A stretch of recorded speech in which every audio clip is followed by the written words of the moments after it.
இப்போ ட்ராமால நமக்கு என்ன மாதிரி ரோல் கிடைச்சாலும் நல்லபடியா பண்றது தானே ட்ராமான்னு புரிஞ்சிருச்சு. என்ன இதேதான் எல்லாமே நினைச்சுட்டா சின்ன சின்ன விஷயம் எல்லாமே உயிர் எடுக்குது. வேற ஒன்றும் பெரிய விஷயம் நடக்கல. வாழ்க்கையில என்ன நடந்துச்சு? கல்யாணம் பண்ணிட்டீங்க, 2 குழந்தை போட்டீங்க. உலகத்துல யாருக்கு நடக்காத இதெல்லாம் நமக்கு நடந்துச்சா?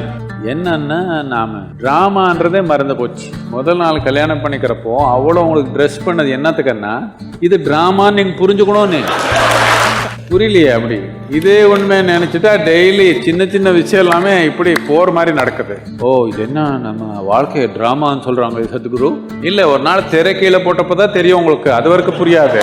2 விதமான டிராமா இருக்குது. ஒன்னும் வெளியே நடக்குது டிராமா, இன்னொன்னு நம்ம மனத்திலேயே நடக்குது. வெளியே டிராமா எல்லாமே நம்ம மாதிரியே நடக்கல. ஒரு ஆக்டர் ஒரு மாதிரி பண்ணிக்கிறாங்க. என்ன பண்றது? உள்ளே நடக்கிற டிராமா நம்ம எண்ணம், நம்ம உணர்வு, நம்ம டிராமா நமக்கு தேவையான மாதிரி நடத்தக்கூடும் தானே. நடத்துனீங்கன்னா ஆனந்தமா தானே இருக்கும் டிராமா.